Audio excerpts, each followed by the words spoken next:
यार good evening सभी को, नमस्कार, सादर प्रणाम। आज उस सभी शिकारियों good evening, good evening, good evening, good evening, good evening, good evening.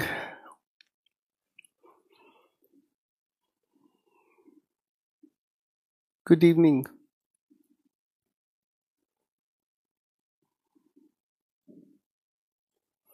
एक ओंकार, सभी को नमस्कार। दर्शन बेहद खूबसूरत रहे। कैसा रहा ट्रिप? बहुत आनंदमयी ट्रिप रहा।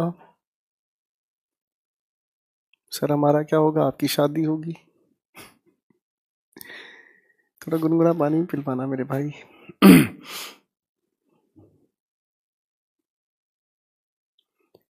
चलिए दोस्तों, पढ़ने पढ़ाने का सिलसिला आगे बढ़ाते हैं और आज हम लोग बात करेंगे क्लोज टेस्ट को सोल्व करने की अप्रोच और फिर क्लोज टेस्ट सोल्व करने के कुछ एक सिलसिले पर, सवाल पर बात करना शुरू करेंगे।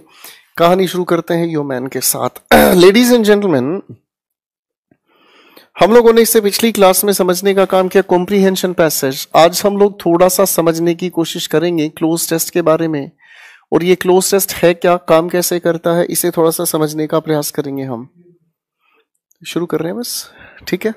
बिल्कुल अभी शुरू कर रहे हैं। जब क्लोज टेस्ट की हम बात करते हैं तो क्लोज टेस्ट को सोल्व करने का एक प्रोसेस है, और उस प्रोसेस को अगर आप लोगों ने बड़े ध्यान से समझ लिया तो सारे के सारे क्वेश्चंस बनाने बड़े आसान हो जाते हैं। दोस्तों तो थोड़ा सा ध्यान से सुने। जब भी हम किसी क्लोज टेस्ट को सोल्व करते हैं, बेसिकली इस क्लोज स्पेलिंग को ऑब्जर्व करना, चीजें जल्दी समझ में आएंगी। जब हम इस क्लोज की बात करते हैं तो इसे हम कहते हैं सिस्टमैटिकली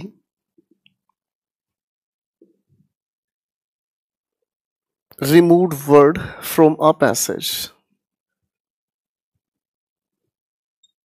जब आप किसी भी पैसेज में से किसी शब्द को, जब आप किसी भी पैसेज में से किसी भी शब्द को सिस्टमैटिक तरीके से हटाते हैं तो उस सिस्टम को पहचानना और उस शब्द को फिल करना, यही है प्रोसेस आपके क्लोज टेस्ट का। थोड़ा ध्यान से इसे समझें, फिर प्रोसेस समझाऊंगा। और ये सारा खेल प्रैक्टिस का ही है, और जितनी प्रैक्टिस हम इसमें कर पाए उतना ही ज्यादा फायदा हम लोगों को मिलता है। दोस्तों, हमारे सामने लिखे हुए सेंटेंसेस मिलाकर एक पूरा का पूरा पैराग्राफ तैयार करके दिया जाता है, और आपके सामने इस तरीके से चॉइसेस दी जाती हैं। ठीक है बच्चों, आपके सामने इस तरह की चॉइसेस दी जाती हैं। ये हो गई हमारे सामने पहली बात। आप अगर इन सभी के सभी लिखे हुए ऑप्शंस के ब्लैंक्स को अगर देखने की कोशिश करें तो इस तरीके से आप लोगों को ब्लैंक्स दिए जाते हैं। ठीक है बेटा, आप अगर इन ब्लैंक्स को ध्यान से समझो तो पूरे के पूरे ब्लैंक्स को दो ही कैटेगरी में आप बांट सकते हैं। ठीक है, लिखी हुई सारी की सारी चॉइसेस को अगर हम देखें तो दो ही तरीके से ब्लैंक्स दिए जाते हैं। अगर मैं इस सिस्टम को समझने की कोशिश करता हूं तो बेसिकली ये जो सिस्टम है दो ही हिस्सों में बंटता है। एक हिस्सा बनता है वोकैबुलरी का, और एक हिस्सा जो बनता है वो हुआ ग्रामर का। तो दो ही तरीके से आप इसे पहचान सकते हैं, एक जिसे हमने कहा वोकैबुलरी और एक जिसे आपने कहा ग्रामर का। आप अगर इसको थोड़ा और ध्यान से समझने का काम करें तो प्रोवाइडेड जो चॉइसेस हैं आपके सामने, इनमें एक हिस्सा वोकैबुलरी को दिया जाता है और दूसरा हिस्सा ग्रामर को दिया जाता है। तो सबसे बड़ी गलती तो आप तब करते हैं जब आप में से कोई भी स्टूडेंट, गलती तब करते हैं जब आप में से कोई भी स्टूडेंट गिवन ऑप्शंस को सीक्वेंस में फिल करने की गलती करता है। जब भी आपके सामने क्लोज टेस्ट दिया जाए तो कभी भी सीक्वेंस में इसके आंसर नहीं बनाए जाते। इसके आंसर्स बनाने के लिए हम लोगों को सबसे पहले फोकस रखना पड़ता है ग्रामर पर। आप क्योंकि इस चीज को बिगिनर लेवल पर समझ रहे हैं, इसी तरीके से जल्दी इस चीज को समझना आसान होगा। सबसे पहले आप लोगों का फोकस रहना चाहिए ग्रामर वाले ऑप्शंस पर। ग्रामर वाले ऑप्शंस को कंप्लीट करें। ग्रामर वाले ऑप्शंस को फिल करने के बाद आप इसी के एडजेसेंट ऑप्शंस को फिल करते हुए चलें, और जब एडजेसेंट ऑप्शंस को आप फिल करने की कोशिश करोगे तो सारे के सारे ऑप्शंस अपने आप बचे हुए ऑप्शन को आंसर बनाना सिखा देते हैं। ठीक है, तो इसका मतलब आपकी अप्रोच अगर सही है तो क्वेश्चन बनाना मुश्किल नहीं होता। ठीक है, और जो बच्चे किसी भी पैसेज की हिंदी हमसे जानना चाहते हैं वो कभी भी इस क्वेश्चन पर एक्सपर्ट नहीं बन सकते हैं। क्वेश्चन पर अगर एक्सपर्ट बनना है, हिंदी से बाहर आओ, इंग्लिश को इंग्लिश में समझो, वरना खेल खराब है। बाकी तो प्रैक्टिस पर ही चीजें समझ आएंगी। तो इस पूरे के पूरे क्वेश्चन को सोल्व करने का अपना ही एक प्रोसेस है और इस प्रोसेस को मैं आपके साथ मिलकर डिस्कस करना चाहूंगा। सबसे पहले read the provided options, read the given options. सबसे पहले पढ़ना जो जरूरी है, ऑप्शंस को पढ़ना जरूरी है कि ऑप्शंस क्या दिए गए हैं। ऑप्शंस को पढ़ने के तुरंत बाद read the passage and grasp the theme. पहले सारे के सारे ऑप्शंस पढ़ने की कोशिश करें। ऑप्शंस पढ़ने के बाद गिवन जो ऑप्शंस हैं आप इन्हें पढ़ने की कोशिश करने के बाद गिवन पैसेज को ध्यान से पढ़ें और पैसेज की एक थीम आप लोगों को समझनी होती है कि एक्चुअल में पैसेज कहना क्या चाह रहा है। ठीक है बच्चों, आगे अगर हम देखने की कोशिश करते हैं तब हम लोग इसके बाद पैसेज को पढ़ें, थीम पढ़ने के बाद फिर हम अपने आंसर मेकिंग पर आते हैं। और ये हुआ हमारे सामने fill the answers of grammar. Grammar वाले सेक्शंस के आंसर्स बनाने पहले चाहिए क्योंकि ग्रामर के आंसर्स बनने के बाद एक अलग कॉन्फिडेंस डेवलप होता है। ग्रामर वाले ऑप्शंस को जैसे ही आप फिल कर लेते हो तो एक कॉन्फिडेंस इस बात का भी डेवलप होता है कि ग्रामर वाले ऑप्शन फिल हो गए तो बीच वाले ऑप्शन जो वोकैबुलरी से जुड़े हैं वो आसानी से बन भी जाते हैं। ठीक है, अब इसके बाद आप फिल करने की कोशिश करें, fill the answers of vocabulary. अब वोकैबुलरी को अगर हम ध्यान से देखें तो वोकैबुलरी के आंसर्स को जब फिल किया जाता है तो इसको लेकर फिर एक स्ट्रेटजी बनाई जाती है। और सबसे पहली बात हम इसमें कहने की कोशिश करते हैं, ऑब्जर्व द होमोफोन्स। अब होमोफोन्स में क्या खास बात हुई, होमो का मतलब हुआ सिमिलर और फोन्स का मतलब हुआ साउंड, सिमिलर साउंडिंग वर्ड। मान लीजिए आपके सामने 4 ऑप्शंस दिए गए हैं, एक दिया है इफेक्ट, एक दिया है अफेक्ट, एक ऑप्शन दिया रिजल्ट, एक ऑप्शन दे दिया इन्फ्लुएंस। तो इन सभी के सभी ऑप्शंस को किस में से कौन सा ऑप्शन आपको टिक करना चाहिए। तो इन गिवन ऑप्शंस में अगर हम ध्यान से देखें तो ये दोनों के दोनों सिमिलर साउंडिंग वर्ड हैं। जब सिमिलर साउंडिंग वर्ड है तो डेफिनेटली एग्जामिनेशन इन दोनों की साउंड एक जैसी होने की वजह से आप लोगों से इनका फर्क जानना चाहता है। मेरी बात पहले यही समझे कि आपके सामने किसी भी क्वेश्चन को दिया गया है तो उस क्वेश्चन का पर्पस क्या है। आपने अगर उस क्वेश्चन के पर्पस को समझ लिया तो फिर क्वेश्चन में कुछ बचता ही नहीं है। दूसरी बात को लेकर चल लेते हैं। दूसरी बात हमारे सामने आती है हमारे सामने observe the parts of speech. Observe the parts of speech मैं आप समझाने की कोशिश करूंगा। मान लो हमारे सामने 4 ऑप्शंस दिए गए हैं, वोकैबुलरी के 4 ऑप्शंस दिए गए हैं।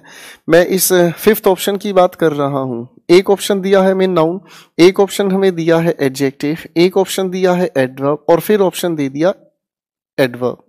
ठीक है बच्चों, अब अगर मान लो हमारे सामने इस 5th ब्लैंक के तुरंत बाद हम लोगों को लिखकर दिया गया है नाउन, तो बच्चों क्या नाउन से पहले नाउन का आप यूज करेंगे? पार्ट्स ऑफ स्पीच आप लोगों ने पढ़ा है मेरे साथ। क्या नाउन से पहले आप नाउन यूज करेंगे? चाहकर भी नहीं। क्या नाउन से पहले एडवर्ब का भी यूज होता है? नहीं। तो नाउन से ठीक पहले जो यूज होना चाहिए वो क्या हुआ? वो हुआ अपने आप में adjective.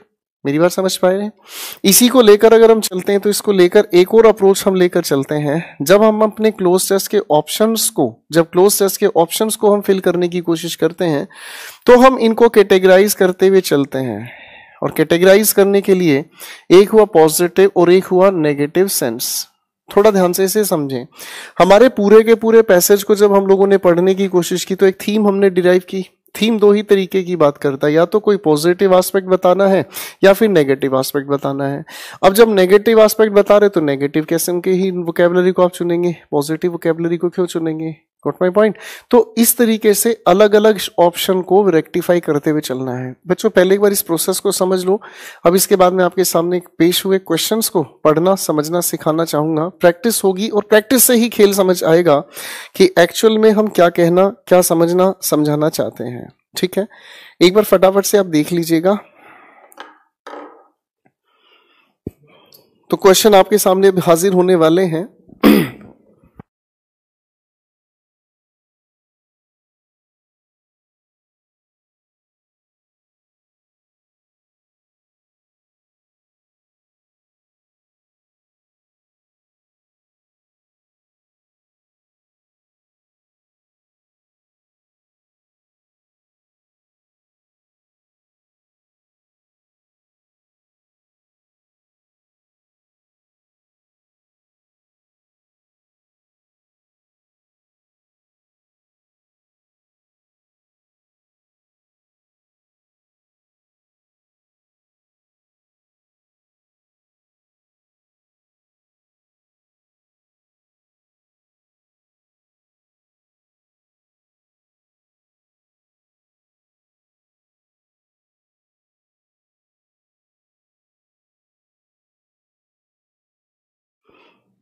So ladies and gentleman, सबसे पहला क्वेश्चन आपके सामने है और मैं आपके साथ मिलकर इनको अटेम्प्ट करना चाहूंगा।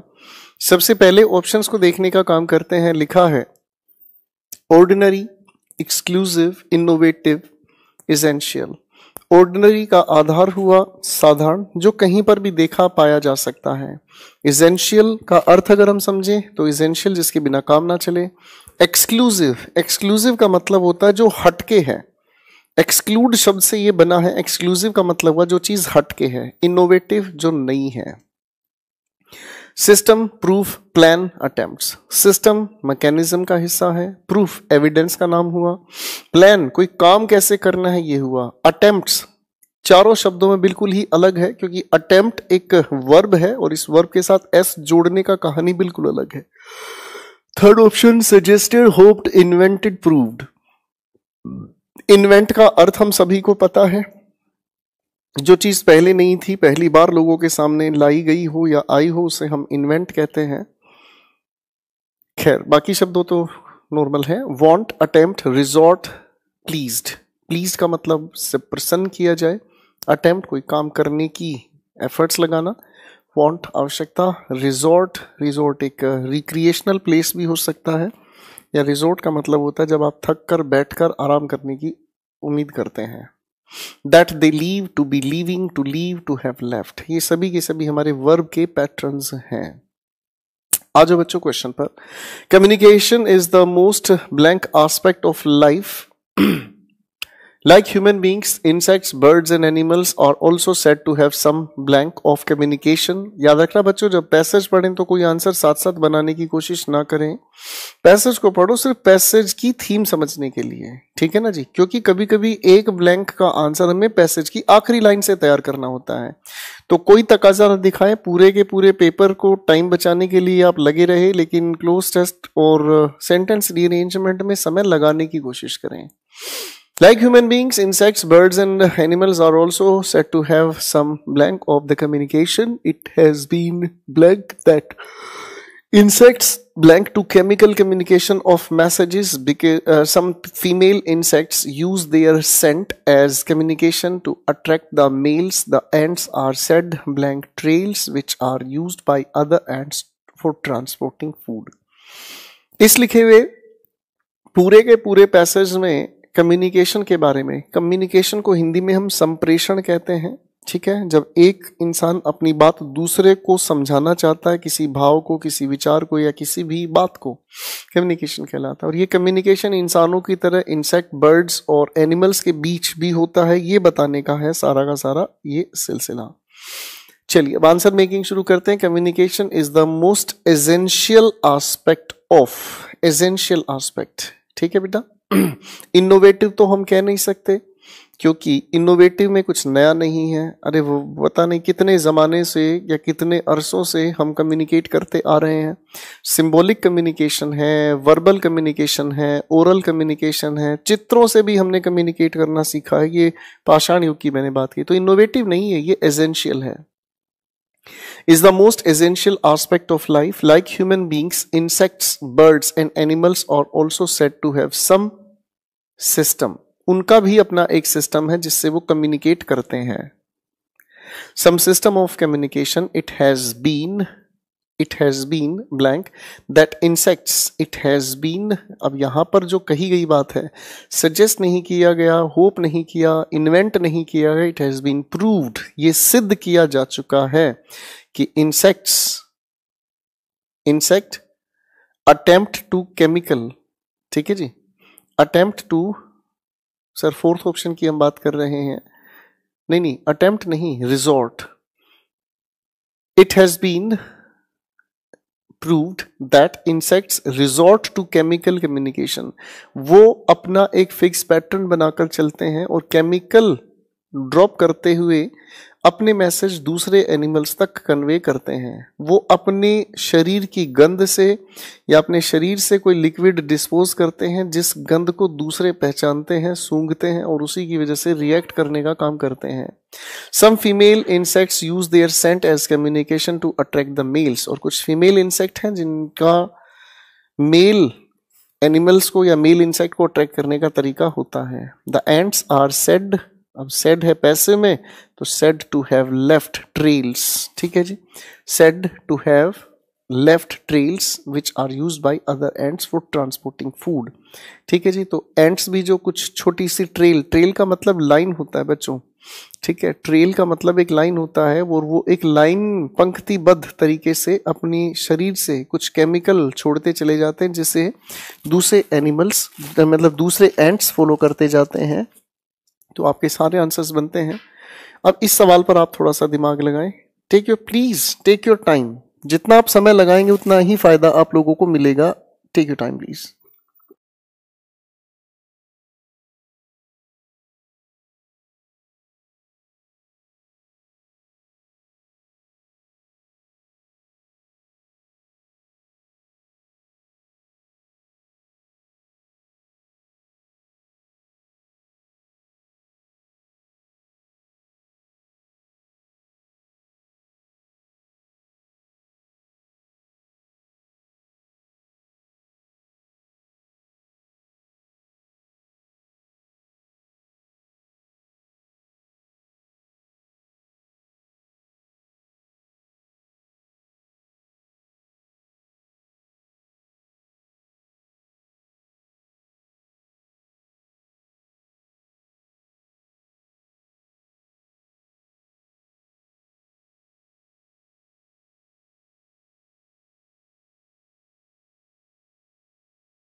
So let us talk about the question.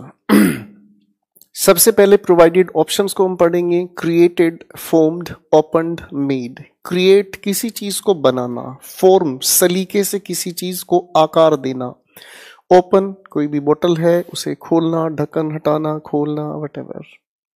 Start, function, operate, commence. Commence शुरुआत को ही बोलते हैं, स्टार्ट भी शुरुआत को ही बोलते हैं।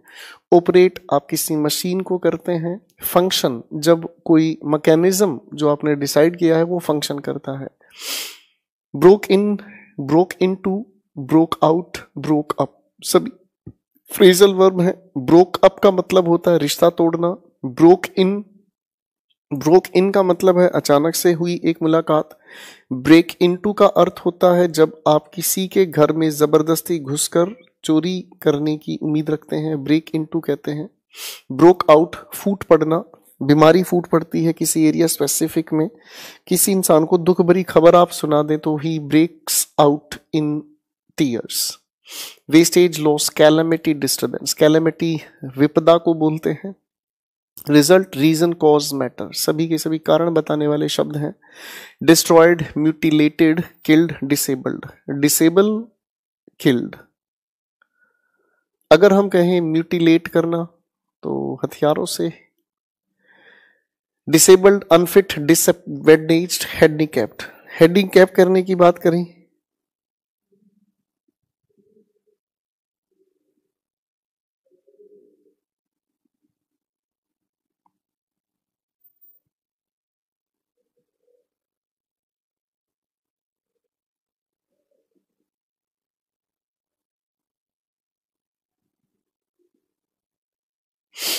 आगे लिखा है पैरिश। पैरिश का मतलब होता है खत्म करना, नष्ट करना। डिस्ट्रॉय, डिमोलिश, बिल्डिंग को डिमोलिश किया जाता है। डिस्ट्रॉय आप किसी भी चीज के फिजिकल अपीयरेंस को करते हैं। जियोपार्डाइज का अर्थ होता है किसी चीज को खतरे में डालना। Continuity, presence, survival, existence. Survival होता है बच्चों जब आप किसी भी स्थिति में जीने की कोशिश करते हैं, सर्वाइवल हुआ। एग्जिस्टेंस, एग्जिस्टेंस आपके वजूद के लिए कहा जाता है। Tranquillity, safety, security, order. Tranquillity होता है शांत, और तो सभी शब्द हैं। अब मैं आपके सामने क्वेश्चन को पढ़ने की कोशिश करूंगा। The League of Nations was blank in 1919. It became ineffective and the UNO began to blank from October 24th, 1945. The Second World War blank in 1939. It caused great blank to human lives and property. As a blank of use of atom bombs, many people were blank and many others became blank. The world leaders feared that another world war would blank the entire world. It was a question of the blank of mankind to ensure peace and blank the world leaders establish a world organization, the UNO. तो basically इस पूरे passage में UNO की formation बताई गई है। UNO कब बना, कैसे बना, क्या इसके एस्पेक्ट्स रहे थे। खैर अब आंसर मेकिंग पर काम करते हैं। The league of nation was formed, आकार दिया गया। Before Bombay was formed in 1919, it became ineffective and the UNO began to function. It began to function from October 24th, 1945. ठीक है जी, फंक्शन मैकेनिज्म को चलाना शुरू किया गया इस तारीख को। The second world war broke out, फूट पड़ना, एकदम से फैल पड़ना, 1939 में फैल गया। इट कॉज्ड ग्रेट लॉस, यहां पर और कोई शब्द इसको जस्टिफाई नहीं करता। It caused a great loss to human lives and property, काफी जान का और काफी संपत्ति का नुकसान हुआ। एज अ रिजल्ट, बच्चों ये तो एक फ्रेज है, सभी लोग जानते हैं। एज अ रिजल्ट, परिणाम स्वरूप, हिंदी में अगर आप इसे जाने तो। As a result of use of atom bombs many people were killed, मारे गए। Many people were killed and many others became handicapped. ठीक है जी, handicapped, शरीर से अपंग होते चले गए, handicapped. The world leaders feared that another world war would destroy कहना ज्यादा सेंसिबल हुआ, मतलब एंटायर वर्ल्ड, पूरे वर्ल्ड को ही डिस्ट्रॉय कर देगा। ठीक है जी। It was a question of the existence of Mankind, survival नहीं। सर्वाइवल तो होता है जैसे आप जंगल में रहने शुरू कर दें, तो जंगल में आप सर्वाइवल के लिए तरसते हैं, खाना कहाँ से मिलेगा, अच्छा पानी कहाँ से मिलेगा, कोई जानवर आप पर अटैक तो नहीं कर देगा। बेसिकली सर्वाइवल नहीं, आपके वजूद का सवाल आ गया, आप रह पाएंगे या बिल्कुल ही जड़ से खत्म हो जाएंगे। To ensure peace and safety, the world leaders establish a world organisation, the UNO. चलिए दोस्तों, अगले सवाल पर थोड़ा सा आप काम करें, फिर मैं आपको बताना शुरू करता हूं।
क्वेश्चन बहुत छोटा था, समय इसलिए दिया ताकि आप लोगों के अंदर एक जागरूक विद्यार्थी जाग सके, सीखने वाला जाग सके। चक्कर क्या होता है बच्चों, बुरा मत मानिएगा, कई बार बच्चों के दिलों में ये होता है कि क्वेश्चन है, आंसर बना दिए, चलो कहानी खत्म। लेकिन जब आपको सोचने का समय दिया जाए तो एक बात आपको बहुत अच्छे से समझ आएगी, क्लोज टेस्ट और सेंटेंस रीअरेंजमेंट अच्छे से अच्छे स्टूडेंट को डैमेज पहुंचाने के लिए दो टाइप के क्वेश्चंस काफी हैं, और मैं नहीं चाहता कि मेरा कोई भी स्टूडेंट किसी भी एस्पेक्ट पर डैमेज फील करे। तो बहुत अच्छे से सोचकर समझकर उतरे।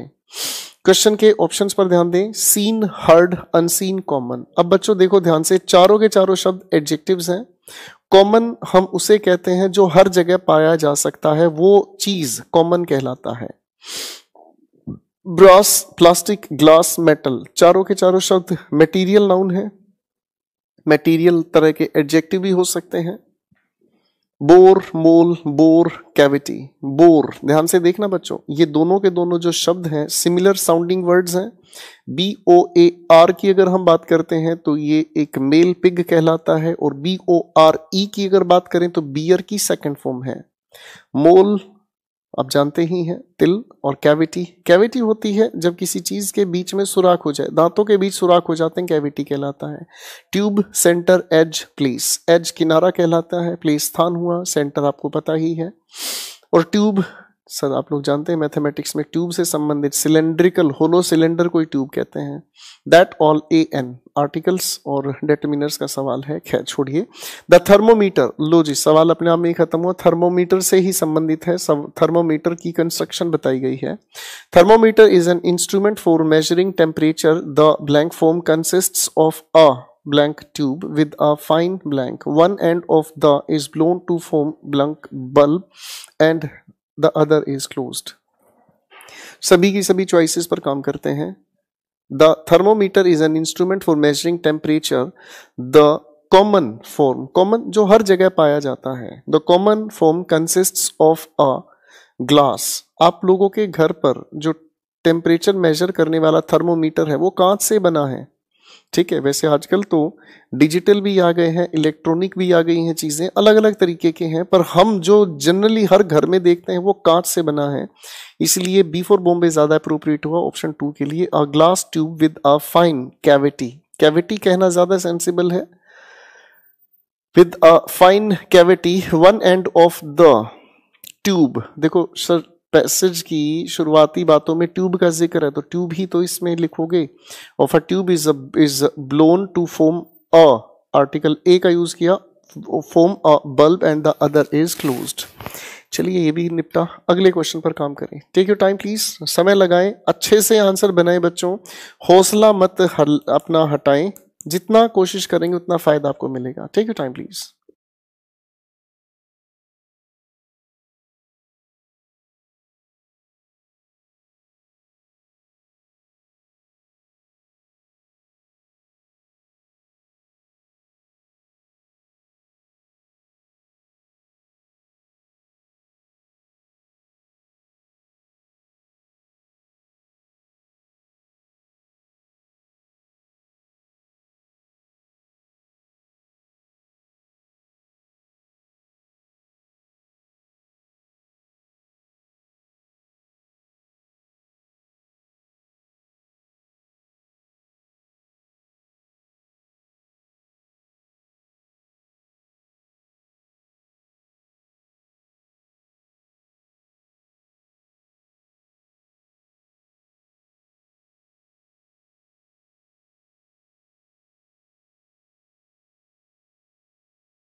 चलिए बात करना शुरू करते हैं। सबसे पहले ऑप्शंस को पढ़ते हैं। Was, is, being, been. Tense की निशानी सभी हेल्पिंग वर्ब्स हैं, मेन वर्ब हैं।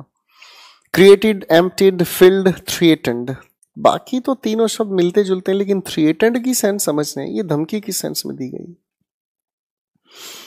क्वेश्चन के थर्ड ऑप्शन पर बात करते हैं। विच, देम, हु, हुम। सभी रिलेटिव प्रोनाउंस हैं। Posture, position, pose, posterior. Posterior का अर्थ होता है बाद का। पोज आप बनाते हैं फोटो खिंचवाने के लिए। पोस्चर बैठने चलने का जो है वो पोस्चर कहलाता है। पोजीशन स्थिति है। एज, देन, लाइक, बट सभी के सभी शब्द हैं। एज और लाइक कंपैरिजन के लिए यूज होता है। देन कंपैरिजन की कंजंक्शन है। Frighten, drive, catch, chase. monkeys, tree shrews, moles, dinosaurs. Insignificant, catastrophic. Insignificant जिसका कोई महत्व नहीं है। कैटास्ट्रॉफिक जिसके पीछे अंत छिपा हो। Unpleasant, unenlivening. Survived, destroyed, participated, separated. Out, on, at, away सभी प्रेपोजिशंस हैं। पढ़ेंगे हम पैसेज मिलकर दोस्तों। Just 5 million years ago our ancestors were the most unprepossessing. कितना प्यारा शब्द है, अनप्रीपोजेसिंग। अनप्रीपोजेसिंग का मतलब क्या हुआ, जो पहले नहीं थे। अनप्रीपोजेसिंग वर्ड्स।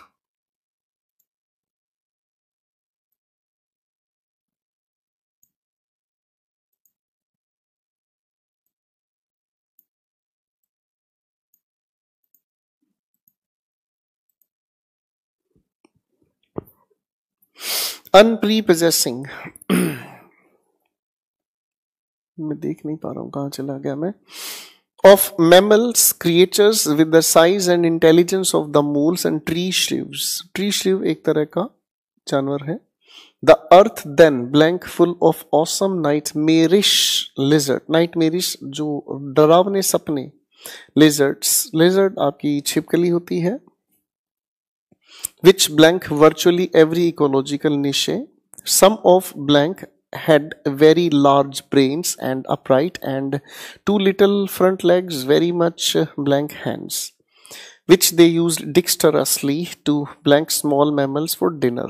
ये जानवरों के बारे में बताया गया है कि मछली छिपकली जैसा प्राणी होता था, काफी ऊंचा बड़ा उसका सिर होता था और छोटे हाथ होते थे, सिर्फ वो पकड़कर खाने के लिए ही यूज करते थे। But then blank did not survive sadly in one blank event. Every one of them was blank and no one knows what wiped blank, the dinosaurs. ओहो, आज से करीब 65 मिलियन ईयर्स पहले हमारे पूर्वजों में बात बताई गई है, जो डायनासोर्स का जिक्र है। डायनासोर्स क्या थे, कैसे थे। चलिए आंसर्स बस पर काम करते हैं। Just 65 million years ago our ancestors were the most unprepossessing of mammals, creatures with the size and intelligence of moles and tree shrews. The earth then was, बात पास्ट की है तो वॉज कहना ही ठीक होगा। The earth then was full of awesome nightmarish lizards. ऐसी lizards थी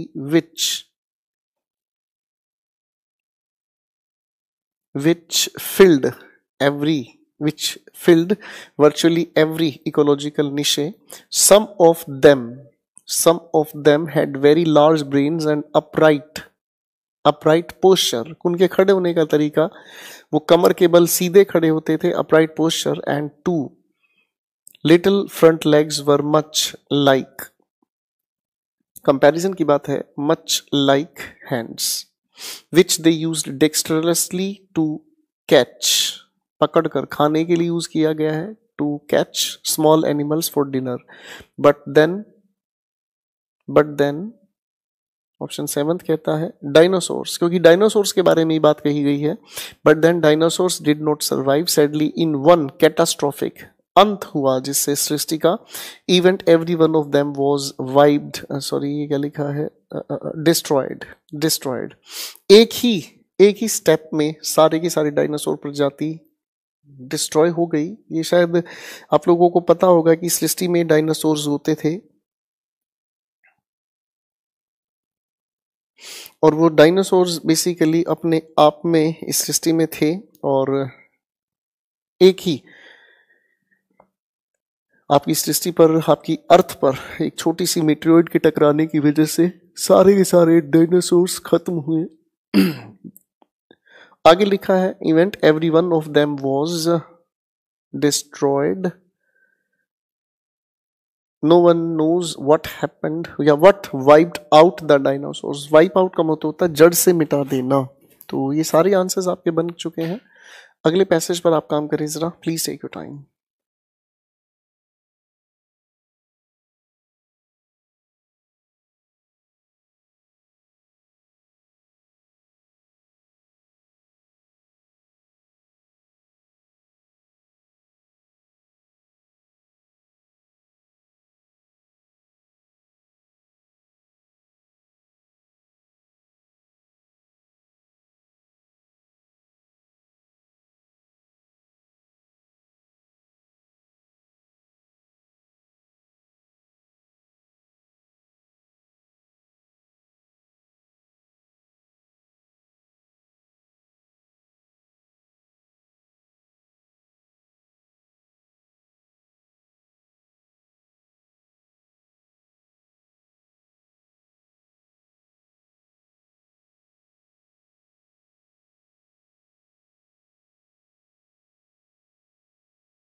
चलिए शुरू करते हैं अपने इस क्वेश्चन के आंसर्स पर। Narrow great vast brood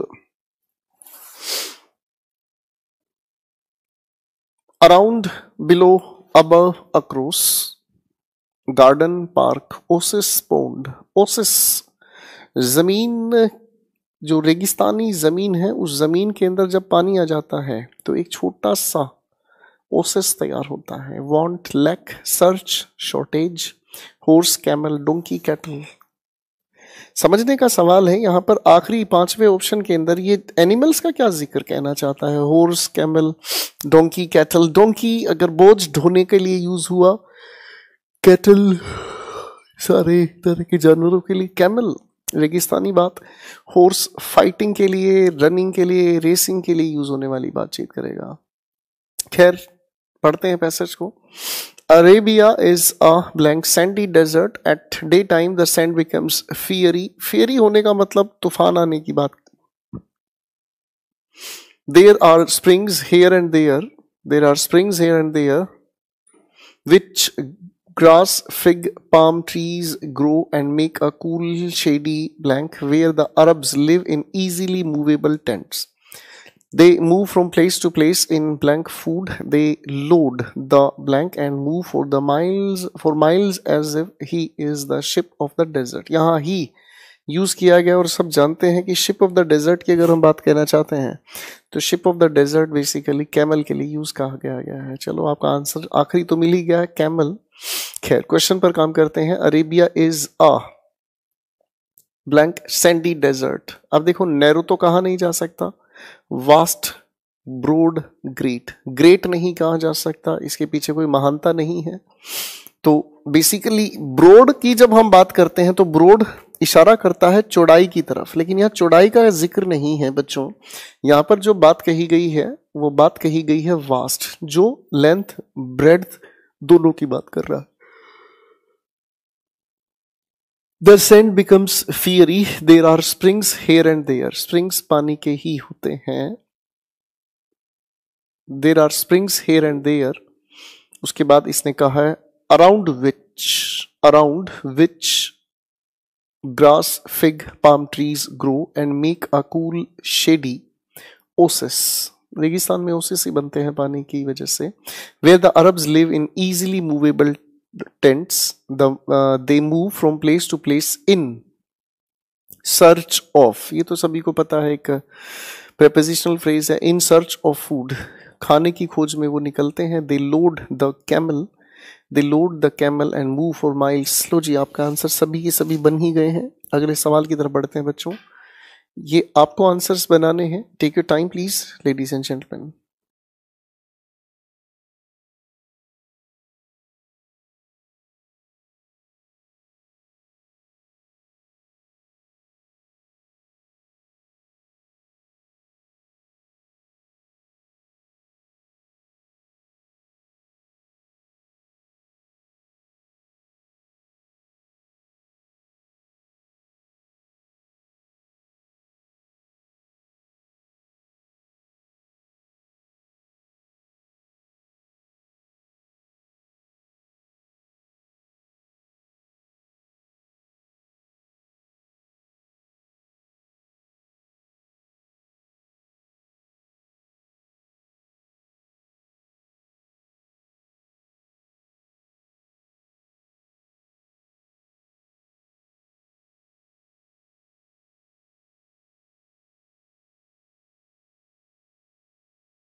Nice efforts you must have done. Selected, expected, attempted, detected. Detect आप करते हैं किसी कमी को, किसी वजह को.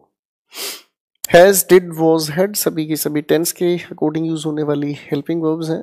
एंड, बट, बिकॉज, सिंस सभी की सभी conjunctions. Will, is, was, could सभी की सभी हेल्पिंग वर्ब हैं टेंस के recording.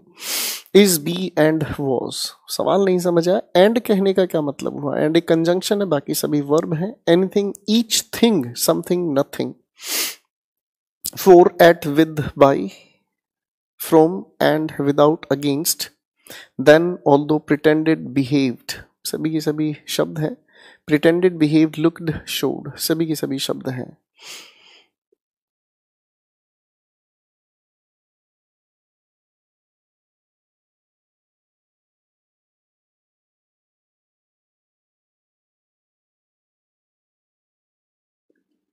Hawthorne had not blank this sudden dismissal. He blank thought they would scold him. They would scold him as usual. Now he had no job. What blank he to tell Sophia? Sophia blank Hawthorne's wife. He had not told her blank his troubles, the office. How was he going to support her blank himself from now on? He walked home slowly and आगे इसने कहा है his wife saw him he blank miserable. Basically एक ये husband wife के बारे में बात कही है. हस्बैंड का नाम हाथोर्न है और वाइफ का नाम है, इसमें लिखा है सोफिया. हस्बैंड अपने ऑफिस की बात से, किसी बात से परेशान है और नौकरी से निकाला जा चुका है. इस बात को लेकर थोड़ा सा वो टेंशन में है. पत्नी के सामने दिखाना नहीं चाहता कि ये उसकी डिसमिसल की टेंशन. खैर, Hawthorne had not blank this sudden dismissal expected. उसने उम्मीद नहीं की थी कि अचानक से उसे नौकरी से निकाला जाएगा. ही हैड, बात पास्ट की चल रही है तो he had thought they would scold him as usual. मतलब पहले भी उसे किसी चीज को लेकर डांट पड़ी तो उसने सोचा अभी उसे डांटा ही जाएगा. But now he had no job, क्योंकि निकाला ही गया है तो उसके पास कोई जॉब नहीं है. बट कॉन्ट्रडिक्शन बताने के लिए यूज किया जाने वाला शब्द what. What was he to tell Sophia. बात पास्ट की है ना, तो वॉज का ही जिक्र होना चाहिए. वो क्या कहेगा आखिर. What was he to tell Sophia. Sophia was Hawthorne's wife. He had not told her anything. Negative के साथ आप एनी का यूज करते हैं. He had not told anything about his troubles. At office, at preposition place के लिए use होता है. At office. How was he going to support her.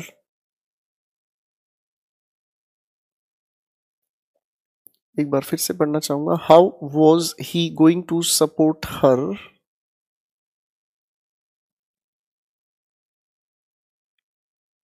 From himself from now on.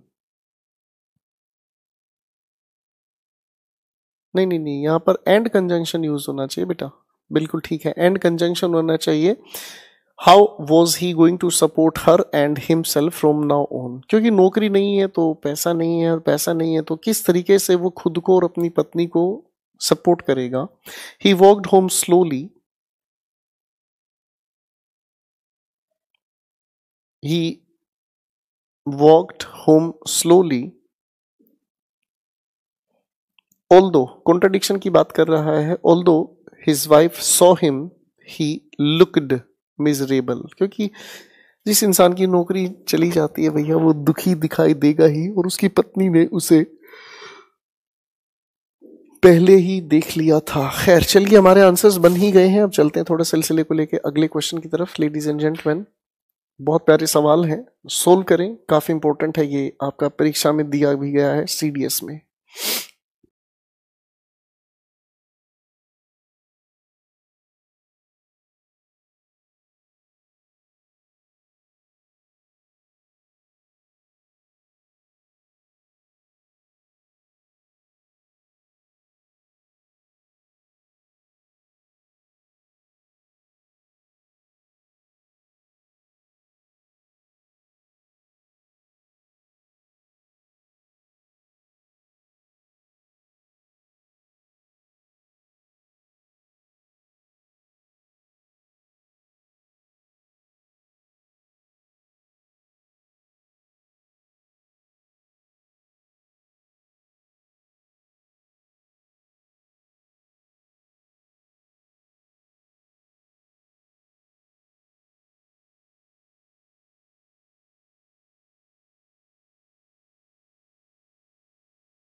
चलिए दोस्तों, क्वेश्चन के आंसर मेकिंग पर काम करते हैं। क्वालिटीज क्वालिफाई, क्वालिटीज नाउन है, फ्रीक्वेंसीज नाउन है, डिग्रीज नाउन है, क्वालिफाई एक वर्ब है।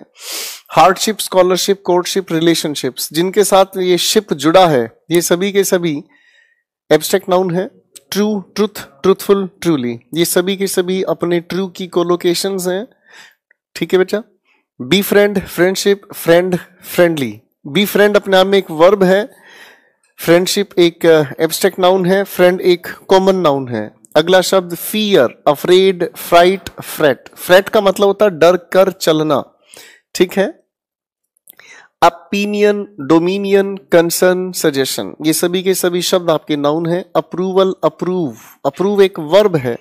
अपीयर भी एक वर्ब है, डिसअप्रूवल मनाही। सपोर्ट, सप्रेस, सपोर्टिव, प्रोवाइड, सभी के सभी अपने आप। सप्रेस का मतलब होता है किसी चीज को दबाकर फैलने से या बढ़ने से रोकना।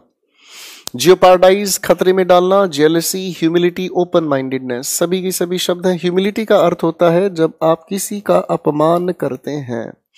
Friendship, be friend, friendly, courtship, ये कुछ फ्रेंड जिक्र कई बार आ लिया है, लगता है मामला दोस्ती के बारे में है, तेरी मेरी दोस्ती। पैसेज पढ़ते हैं। The presence of certain qualities, अब मैं आंसर साथ साथ फिल करना शुरू करूंगा क्योंकि मैंने आपको बेसिक एटीट्यूड दे दिया है। अब कहानी थोड़ी स्पीड से खींचने का प्रयास करते हैं दोस्तों। The presence of certain The presence of certain qualities makes friendship a special relationship. A true friend is consistent and honest. A friend is not. A friend is not afraid. जी correct हुआ। Afraid to give an honest advice. Sorry बदल दिया sir, गलती हो गई।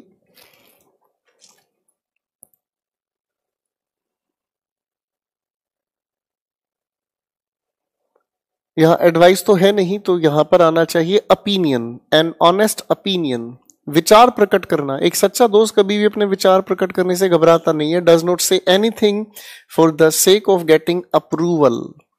अ friend provides companionship and continuous support, support provide करता है।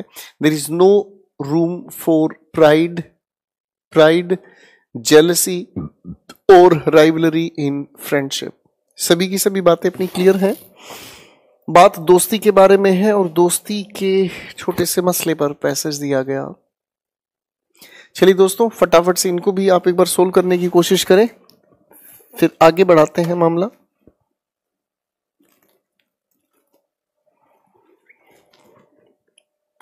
जरा फटाफट से कोशिश करें बच्चों।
क्वेश्चन गिवन है वन, चलिए पहले तो गिवन ऑप्शंस को पढ़ने का सलीका है हमारा। Good, gentle, bad, nice. Gentle हम उसे कहते हैं जो अपने काम में नर्म रहते हैं। Transferred, shifted, moved, changed. Transfer official level पर किया जाता है। शिफ्ट आप किसी भी चीज को करते हैं। मूव किसी के स्थान को बदलने की बात। चेंज रूप परिवर्तन की बात। Protection, care, home, custody. Custody legal के लिए यूज होता है जब लीगल टर्म्स की बात आप करते हैं। आगे लिखा है इफ एंड बिकॉज, दो कंजंक्शंस हैं। कंडोल किसी की मृत्यु पर जब आप किसी को सांत्वना देते हैं, कंडोल शब्द का यूज किया जाता है।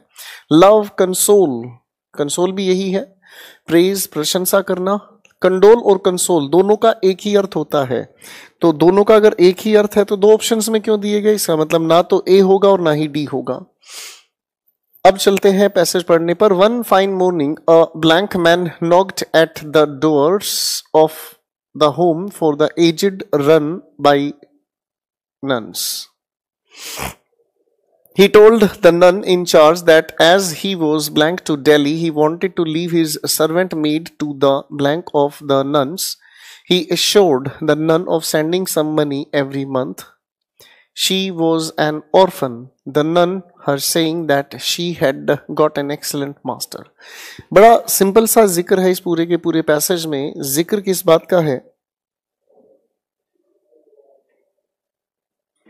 जिक्र इस बात का है कि एक जेंटलमैन है कोई भी और वो अपने स्टेट को छोड़कर कहीं और जा रहे हैं और इसी वजह से अपनी सर्वेंट मेड को किसी नन के कस्टडी में छोड़कर जाना चाहते हैं। इन रिटर्न वो कुछ पैसा देने की बात करते हैं। दैट लेडी सेज कि पैसे की जरूरत नहीं है, उनके मालिक काफी हैं पैसे के लिए।